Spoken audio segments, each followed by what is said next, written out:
In the annals of the internet, many interesting characters have stolen the spotlight at one time or another. Some stick around long enough to become part of the online cultural lexicon, while others have their 15 minutes of fame and then fade into obscurity. One such figure who seemingly slipped through the cracks of cyberspace is none other than Jonathan Ross. Not the British talk show host, but the American amateur streamer and YouTuber who rose to prominence in 2017 after his chance encounter with commentary personality Mister Metokur, which resulted in this clip. Yeah, but you could say I'm a pedophile all you want, but I'm not a pedophile.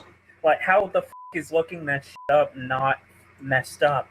Dude, looking up kids in the bathtub isn't fucking pedophilia. The only reason why it's pedophilia if you jerk off to it. I didn't even jerk off to it at all. You literally said you have feelings for children and that you need help.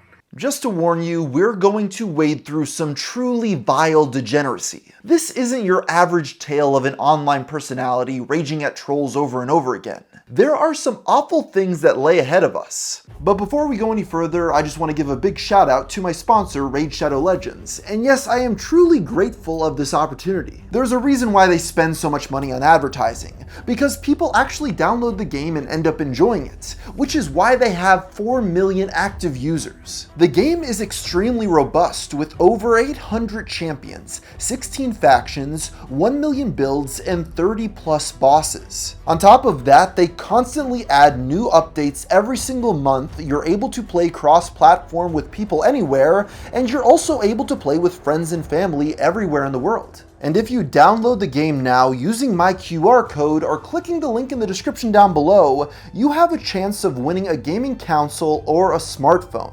On top of that, there will also be Amazon gift cards with a total value of $5,000 giving out. Then go to summertavern.polarium.com, enter your raid ID, and start searching for hidden items to prepare a refreshing potion for a campaign. In addition, if you download Raid before July 17th, play for at least 5 days, and hit level 30 within 20 days, you'll receive a free 2-month subscription to YouTube Premium. So with all that in mind, you have absolutely no excuse to not go out and download Raid Shadow Legends right now. You will immediately get a huge starter pack with an epic champion Tyrell from the High Elves faction, and you'll get another starter pack after reaching level 25 that includes the epic Rector Drath. Don't forget that all these champions are available after downloading via my custom link or QR only. As an introduction, Jonathan Ross was raised in California by his grandparents after his mother passed away while he was a child. He began his online presence in 2012 when he created several YouTube channels, and over the next couple of years, he would upload mostly gameplay and rant videos. Ross was also involved in the Dark Side Phil community. DSP in short is an infamous gaming YouTuber turned Lolcow, most well known for his incessant need for money from his audience and lackluster content quality. Ross would jump onto this bandwagon, uploading a couple of Darkside Phil parodies and stream clips on his channel. Seriously, my parents had the money to buy the toy, but they were f***ing stupid, let's put it that way. One key feature of the DSP community are the Sons of Kojima, a group of dedicated detractors. They would often upload live commentaries over his content, which would often get more views than the original uploads. In 2016, Ross wanted to join the Sons of Kojima, but was refused entry, so he uploaded some rant videos complaining about the group. This would lead to a live debate between Ross and trolls, which got 10,000 views on YouTube. This skirmish brought Ross his first taste of internet attention, and unfortunately it wasn't positive. A thread about him was created on Kiwi Farms, and users began to dig through Ross's online history, discovering such oddities like a rap song he uploaded to SoundCloud. I have a new dance move called the Ginger Boy. All you have to do is go ahead and basically just go and snap a ginger's head from left to right. Ross began to feud even more with these trolls, getting into long arguments on Twitter and Discord. Like all other internet antagonists, their main goal was to get Ross to freak out, but I doubt they realized the kind of person they were getting involved with. That video's gonna be f***ing flagged no matter f***ing what. F*** you. You've probably seen the meme, but Ross actually did this in real life quite often, and it only served to attract more negative attention his way. Things really started to heat up when Ross began talking about looking up videos of little kids taking baths on a random live stream being watched by about a dozen people. Unfortunately for him though, one of these observers was none other than Mister Metokur. If you don't know Metokur, supposed real name Jim, he is an influential commentary creator who originally became popular during the Gamergate era in 2014. Throughout the 2010s, he famously covered dysfunctional people he came across online. On this fateful day in mid-2017, after hearing this peculiar bathtub comment, Jim would ask to join for some additional questioning. So I was listening to the live stream, and I was just kind of curious about the bathtub stuff. No, it's Ross, you wanna back that story up a little bit to the bathtub? Before I say anything, it's an honor to have you as a guest on here anyways. I don't really care. Yeah, it's an honor to have him as well. Okay, for me. that's great. Can you tell me about the little kids in the bathtub, Ross? That's all I want. Oh yeah, pretty much the reason why I looked it up, and I thought they were cute videos. That's really it. See, you thought the naked kids in the bathtub were cute. It was not for like fucking jerking off purposes or some shit. Oh, someone call me a whore in the chat? Well, you. You could go. Oh yeah, that's gonna happen a lot. Okay, so why were you looking up naked kids in bathtubs in the first place, Ross? Pretty much like, I guess, like, fucking I want to have kids myself. Maybe. I don't know. Pepe, no one wants to talk to a dead meme, so go back to your grave. Did you think that looking at naked children would help you create them? Like, how does that? How does wanting to have kids correlate to looking them up naked? Well, I thought they were fun videos. That's really it, dude. Like, if you want to go, yeah, I think the chat's fascinated with this too, Ross. Like, people want to know. It's just that I thought they were cute because, you know, it was fun to watch the videos. Like, that's really it. As much as Metokur tried, he couldn't get a straight answer out of Ross, who continued to give a never-ending stream of strange excuses, like the videos were cute, the videos were fun, why not watch them? Metokur, however, would be unwavering in his attempts to get a plausible explanation, and this would cause a growing sense of hostility coming from Jonathan and his friends. And I don't even know who this f***er is. Yeah, you asking who the f*** I am? I'm the guy talking to the pedophile. Why don't you shut the f*** up and let me do that? I'm on the internet. Well, I don't. 1,000K subscribers. I'm Mister Metokur. I'm a cool guy. Oh, now you're gonna roast Mister Metokur? Talking about naked kids in a bathtub, Ross. That's your dumbass. So why don't you answer the question rather than being a little bitch? Ross, you don't want to go against Mister Metokur, man. I don't know, dude. Like, you're expecting me to go in depth with this, like? Because the motherfucker wants kids. Jesus Christ. What the f*** is that? Fucking odd. He wants kids. He wants kids, so he looks up naked videos of children. What are you fucking kidding me? No, Ross. How exactly was it fun and cute? Let Brandon talk, you motherfucker. Shut up, you stupid fucking hole! Nobody wants to listen to you. Somebody muzzle this shit. Oh my God! You all have the. Brandon, get this little mother. You don't know. Yeah, exactly. You really I don't need to know her. She's annoying and unfunny. Ross, why are you a pedophile? How about you answer that simple question? Dude, that's what. Edge Queen, do you do that or not? You want to I don't do that. Taking pictures of children. You're trying to twist it like it's not normal. Are you fucking kidding me? It isn't normal, you fucking degenerate. Edge Queen, do you gotta know it's funny. You gotta know it's funny, right? After what you said to me, why should I answer you? Oh, so you're gonna shut up now? Well, thanks for taking the advice. Jesus Christ, you dumb bitch. You're all dumb bitches. Quiet. Ross, why are you looking at pictures of naked kids on the internet? Brandon, I am not dumb. Except, yeah, exactly. Ruby isn't dumb. But yeah, you don't think I'm dumb when, yeah. Yeah, she knows psychology. That's the thing, really. So. It might seem unusual how someone could be surrounded by multiple people who would defend something so seemingly depraved as looking at videos of naked children, but we'll talk about this more later on in the video. How does wanting kids relate to you going on the internet and looking at naked children? How do they connect it exactly? How does that play into each other? And you want to know why I said it was fun? Sure. Because they're playing and they're pretty much chilling, and that's pretty much what it is, really. I mean, do you want me to explain it a little bit more? I mean, okay. That doesn't describe me fucking having any sexual actual. What were they saying earlier, Ross, when they were saying that you had said you had feelings for children and you needed help? Are they lying? Pretty much what I mean by that simply is that pretty much like I have feelings for kids, meaning the very first explanation, meaning that I wanted to have kids myself. That's why I said that. So why would you need to have help for that then? If it's just normal, why would you need help? Pretty much I wanted to get help for pretty much people trolling me on the internet, really. That's really it, really.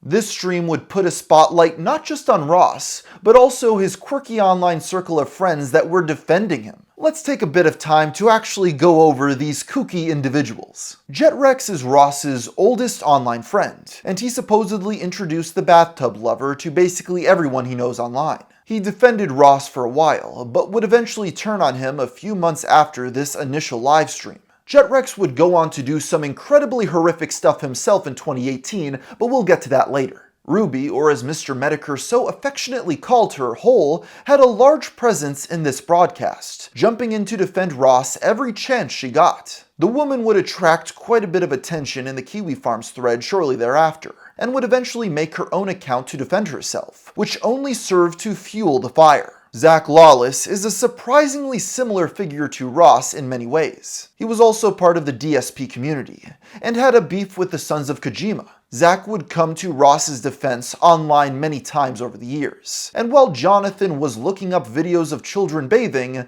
Zach was allegedly filming his 3-year-old niece taking baths and sending these videos to his friends. Some people have even theorized that Ross originally got the bathtub idea from Zach himself. After the initial stream, an online figure known as Nuclear Gamer began threatening Metokur, saying that he would hack him and then file a police report. Well, Metokur is going to get some serious legal troubles happening his way. And I talked to my friend Bandit, and he isn't too happy with them lying about people.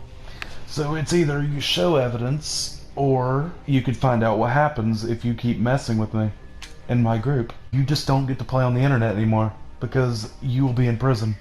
Nuclear Gamer would continue making vague threats of dark web hacks and cyber police investigations against all who spoke out against Ross, but he too would change his mind, and eventually join the trolling efforts, making a Kiwi Farms account under the name Psychotic Gamer, and switching his black hat for a white one. While the stream with Metokur brought more attention to Ross, it would only get worse after he uploaded a 35-minute video chronicling both the stream and its aftermath on September 4th, 2017. This video would go on to get 500,000 views, and essentially skyrocketed Ross into Lolcow status. Ross began not only streaming more himself, but also appearing on other people's broadcasts to debate trolls. Almost every time without fail, these debates would devolve into something like this. Hey, I'd stomp on your fucking throat, alright, you motherfucker. Oh no, you'll be asleep permanently once I meet you in real fucking life and decapitate your fucking head and jump on your testicles. Shut up! Shut up! Get him, Ross.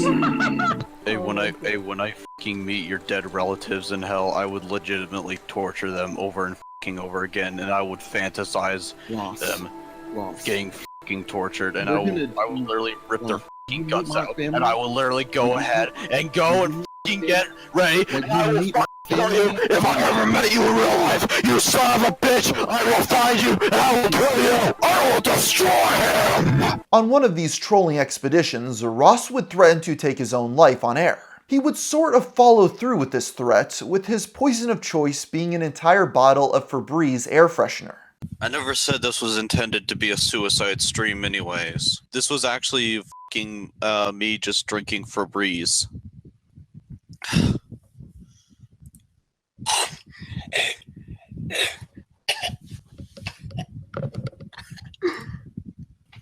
At least I was able to drink Febreze, alright? Unlike you fucking faggots. After drinking the scented product, Ross went to the hospital, and supposedly the doctors didn't find any evidence that he had ingested a chemical, so he went back home. Shortly after, the air freshener ingester hopped back on stream and finally admitted to being a pedo. But not just that, the young man would go on to say that he had a bloodlust, not only for people he's threatened to kill, but specifically children. I do need to seek help. Not just for borderline pedophilia, but also for bloodlust as well. No, I'm literally telling you the truth right now, is that I do have bloodlust for those I threatened to kill online. I mean, sometimes I did have, like, lust for killing people. Oh no, if I completely lost my fucking mind, I would literally fucking kick a child and then fucking... Well, I mean, I was literally fucking pissed off that people were bullying me at high school, so therefore I wanted to fucking shoot up the school. Obviously, the detractors following Ross became concerned after hearing these comments from him. And Neil Venegas, proud creator of the Ross thread on Kiwi Farms, doxed Ross and called a wellness check on him, along with tipping off the FBI. Metokur uploaded his second video on Ross around this time, updating his audience on everything that had happened after his first video. After this official wellness check, Ross's grandparents supposedly banned him from using the internet for 2 months. But shortly after this, he was caught using his PlayStation to talk to Nuclear Gamer, and Ross's grandparents made the decision to send him to a group home. At this point, I think we have to talk about the elephant in the room. Ross has a developmental disability. He's claimed in his streams to have everything from schizophrenia to autism. Many have agreed that he exhibits many of the symptoms associated with these conditions, including his odd manner of speaking where he repeats pretty much over and over again, his intense over-the-top reactions to minor issues, and most importantly, his extreme lack of social judgment. I'm not telling you this to try to defend him, but it is important context to the story, and also likely explains how Ross's grandparents were able to send him to a facility so easily despite him being an adult. Because of his new living situation, Ross would stay off the internet for about 2 months while he was in a group home, but on November 18th, 2017, the Lolcow would return to YouTube. He uploaded a video that was seemingly recorded on a display computer in a Microsoft store, which likely meant that he was still in the home and wasn't allowed to use the internet. This video has unfortunately been lost to time, but gathering from the discussion about it on Kiwi Farms, Ross mostly just rants about how he was set up in the last stream, and that he only admitted to being a pedo to get people to leave him alone, though I don't quite understand the logic on that one. After this, things would remain quiet for another few months, until Ross finally got full internet access back in early 2018, and Metokur would upload his third video. This upload would contain some disturbing new information from secretly recorded Discord conversations with Ross, including the fact that he had SA fantasies. Well, I mean, like, the girl about having rape fantasies about, like, it's my ex-girlfriend, and it's, like, f***ing, like, how, like, holy water or something like that, or, like, sunlight or something like that, like, whenever you just look at her, you just feel like you want to rape her, and that's your weakness. Whoa. Is someone recording this? Oh my god, why would you say that? So what if I told you that this potential child abuser who fantasizes about assault and committing mass shootings was working at a school? I heard you're a teacher's assistant now, Ross. Is it true? Yeah, I'm like, you know, why? How old are the children that you're assisting? They're like in elementary school. Why? Oh. Okay. Once again, Ross's followers became concerned. There was a large effort to find the school Ross was working for and to let them know that they were putting kids at risk. But even though we had Ross's location, no school in his vicinity knew who Ross was. Pretty odd. After Metokur completed his trilogy, Ross's now ex-friend JetRex would leak a chat in which Ross asks if he can live with him, to which Jet says no because he was concerned about his sister's safety. Ross would respond to this by saying, "Would you rather have someone murder her or have someone molest and still care for her?" This was not a particularly persuasive argument, and something that should have probably been shown to law enforcement. But for some reason, Jet didn't seem to be concerned about these comments made about his sibling. That might seem strange, but it would all be explained a few months later. On May 18th, 2018, JetRex, real identity Logan Westfall, would be arrested for not only molesting, but also sodomizing his sister. He's in prison right now, and he thankfully won't be eligible for parole until 2037. Around this time, Ross told the world that he quit his job working for the unnamed school, and was now identifying as a MAP, which is an abbreviation for Minor Attracted Person. The MAP community is extremely controversial for obvious reasons. Their goal is to try to convince the world that they have a natural form of sexuality, and that it should only be criminalized if a person actually hurts a child. I probably don't have to convince you that there's a lot wrong with these people and the message they're trying to spread. But Ross apparently found their points compelling, and was trying to leave violence and negativity behind him, just not the pedo part. And with that, the saga started to slow down a bit. But then, over a year later, everything would start to get even weirder. Ross began appearing more and more unhinged in his live streams, like how he was apparently working for another school now, and that he was also into necrophilia. He would also even make his own Kiwi Farms competitor site that was called Cherry Frams. What a lot of people didn't know was that at the time, Ross was not at his grandparents' place or the group home anymore, but was instead bouncing from different hotels. Why wasn't he just staying at one hotel? Well, because he kept getting kicked out for screaming. I will kill you all! I will kill you!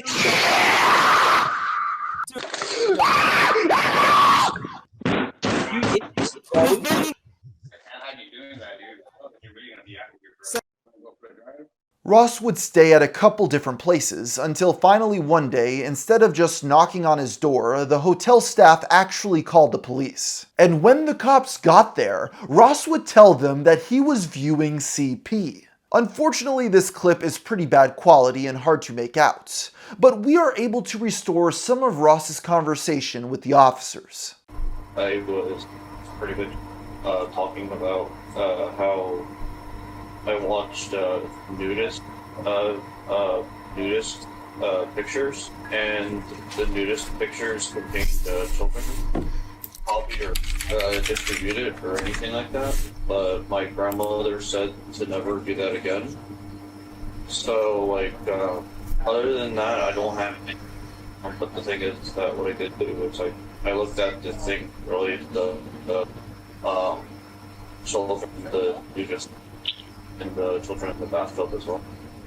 Understandably, the police arrested Ross and took his computer, but in an interesting twist, they never found any evidence of CP on his hard drive or his browser history. So instead of keeping him in jail, they stuck him in a psychiatric facility. He would remain there until he was released 2 years later in mid-2021, and since then hasn't returned to social media publicly.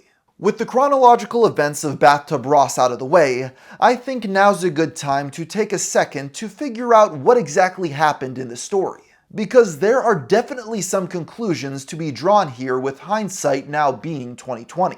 For one, if Ross told the police that he had been watching CP, but law enforcement didn't find any evidence of this and didn't charge him for it, then the logical conclusion is that he was making it up. And if he was willing to lie about that, we can apply this logic to other events to see what other claims were merely just made for attention. Well, for one thing, the idea of Ross working at a school now seems to obviously be a lie. The man was sent to a group home that likely helped adults with developmental disabilities receive professional care around the clock. There are facilities out there that have programs that help their residents find work, but these jobs usually consist of simple tasks like folding laundry or basic data entry, away from the general public. Ross claimed to be a teaching assistant, which often requires a formal education. It's no surprise that Kiwi Farms was unable to find out where Ross was working, because he almost certainly made it up. Let's look at it like this. It's no secret that Ross likes lolcows. He was involved in the DSP community and made some pretty obvious references to Chris Chan in the past, like when he called himself a virgin with rage. He even made his own Kiwi Farms competitor site. Now, the defining feature of a lot of lolcows is the ability to thrive off of negative attention. Most people who are being cyberbullied in an anonymous space are usually able to just delete their accounts and leave. But lolcows seemingly always come back for more, trying to twist this negative attention into a positive. But Ross never seemed to care about that. In fact, it appears he made up horrible things about himself to stoke the flames. Did Ross ever look up pictures of children in bathtubs? It's hard to say with confidence. We do know that he was surrounded by pedos in his friend group, with one even accused of distributing pictures of his young niece bathing around this time. But regardless of whether or not Ross looked up this stuff himself, the allegations alone got him a lot of notoriety. Because for some reason in our society, if someone makes those sort of claims, we kinda just believe them. And what he said was so outrageous, even a famous YouTuber was willing to make a video about him. When this attention started to die down, Ross pretended to drink a bottle of Febreze and then talked about how he had fantasized about hurting children and committing mass crimes.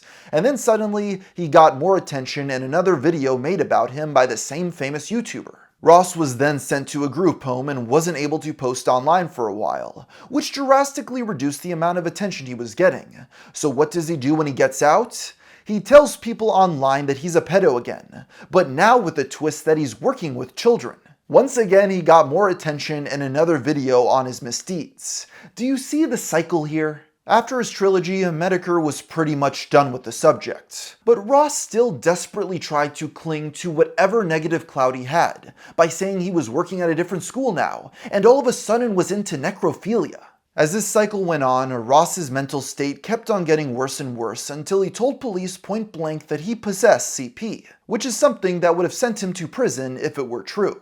It's obviously never been confirmed if Ross did or did not make everything up. He himself has been off the internet since that night the police knocked on his door 5 years ago. There was never going to be a happy ending to this tale, but the fact that Ross is now staying offline out of his own volition is a very slim silver lining to a dumpster fire of a story.